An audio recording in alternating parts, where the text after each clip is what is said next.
gonna be walking over here to where the tractors are. You hear them chickens cackling. You're gonna see a bunch of tractors in the background. That's what half y'all watch for on these videos, is to see what you can see behind me. So anyway, there are a few things out here. I'll walk a certain way so you can see them. That little LA thinks he's in the land of the giants today. Got a couple of larger tractors parked out here. This 4430 and then a 3150. It ain't a real big tractor, but to a shrimp like the LA, it probably seems like. I got two little disking out there, and I'm going to use my 3020 because the 4010 is a little bit buried behind a couple things, and this is accessible. This actually weighs more than the 4010, and I'm trying to get a few last uses out of these tars before I change them. And anyhow, but this is a nice 3020 diesel. It was kind of pretty wore out when we got it. The engine was, and it still is, because we haven't done a thing with it. But it runs really good. Maybe it burns a tiny bit of oil every once in a while if you ain't looking out. Yeah, this tire here, we're hoping to get a couple more uses out of that too. It was supposed to be part of the big retirement of some tractors video, because I got tires and stuff to put on this too. But I'll have a big midsummer tire changing day, I guess, and we'll do a video then. But anyway, I'm gonna go see if I can dig out one of my discs and calm down that terrible looking plowing job in front a little bit. So let me stop running my yammerer and get going. As you can see, this has a seat that's just getting broke in, and I got another one that's not quite as bad to put on here. I guess I'll do that sometime. This one has a multilingual tack on it. So anyhow, the tractor was ahead of the curve there, wasn't it? Anyway, what it really needs is the injection pump.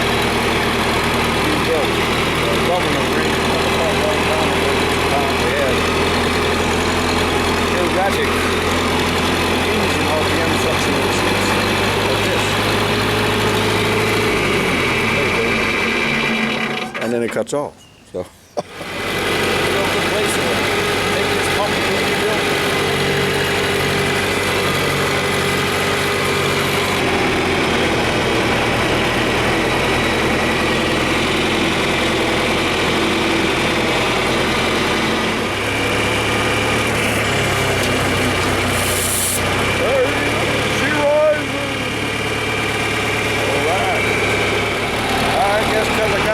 watching, I better put some grease in this thing. I don't want you all to think I don't take care of my equipment.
tractor decided to take a little break. It was going along and started running a little bit slower, and then I was getting ready to cut it off, but it kind of cut off itself. I think it's the probably plugged up fuel filters or something. We will see. It'll start up again in a couple minutes, I'm sure. But yeah, this is a rough field. Didn't plow up anywhere near what I would like to have it plowed up. It's looks like it's going to get in shape though. A couple more diskins. A little ring on it. Won't be so bad. I'll try starting it in a minute. That's the trouble with these. If you get the diesel fuel that you got now, and of course these steel tanks on here, the diesel fuel, just using the tractor that you haven't used in a while, gets it all stirred up, and it goes on through the supply line to the filters and stops things up. I have been running my mixture in here of stale gas and old hydraulic fluid and some old crankcase oil that we drained out. It's what I've been running here last year, because I got to rebuild the injection pump anyway. I figured if anything messes up. But it's run fine with that. Haven't had to change the filters. I guess maybe I'll go ahead and do that if I can get it to the end of the field. Even if I can't get it to the end of the field, I'll change the filters. Let me try.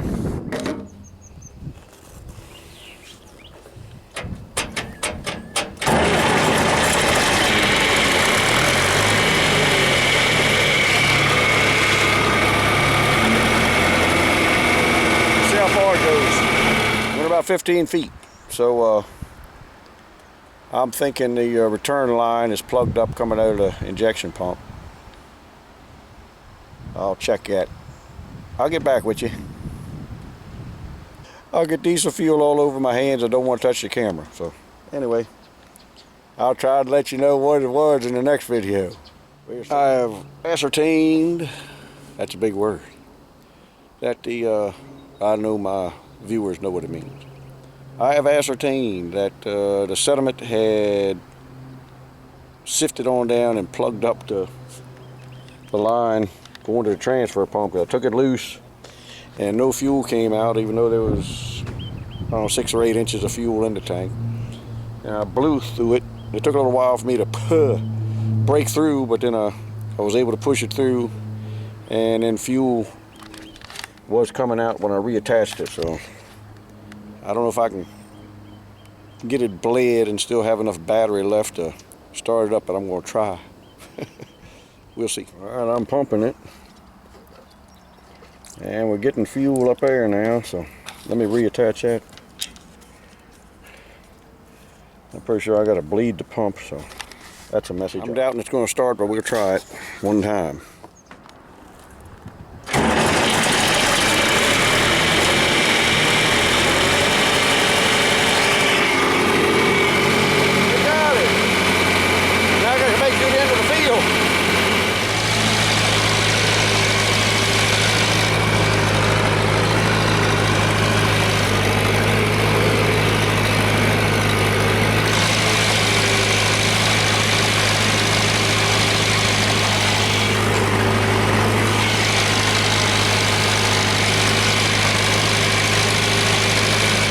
Some more fuel in, maybe it'll dilute the dregs, I don't know.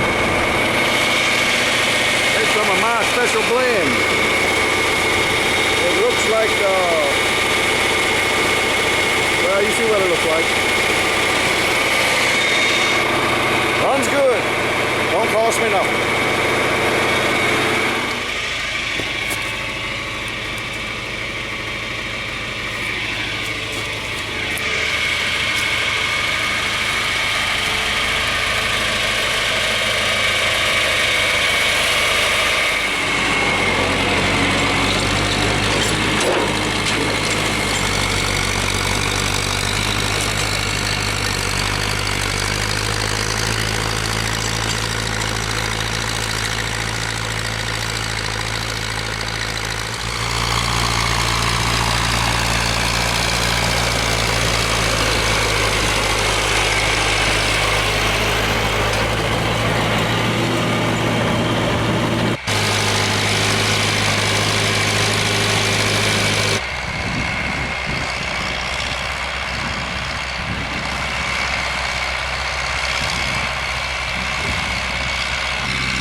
Well, we got her all done.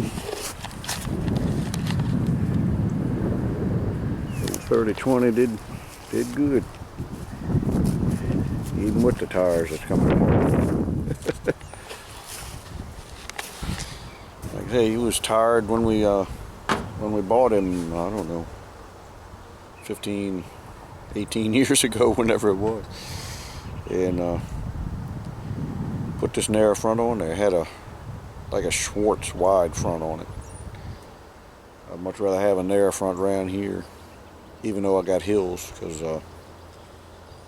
this farm was set up when they were farming with horses, and it's hard to maneuver. It's harder to maneuver something with a wide front around than it is these narrow front ones. But anyway, it did fine with that extra fuel mixture that I make up to put in the tank. It must have did the trick. It wasn't sloshing around quite as much to stir up as much trash that's in the bottom of the tank and plug up that line again. So anyway, I'm gonna go wash up and wash. You know there's an R in wash. Anyway, I'm gonna go on in and get my supper. Catch you later. See ya.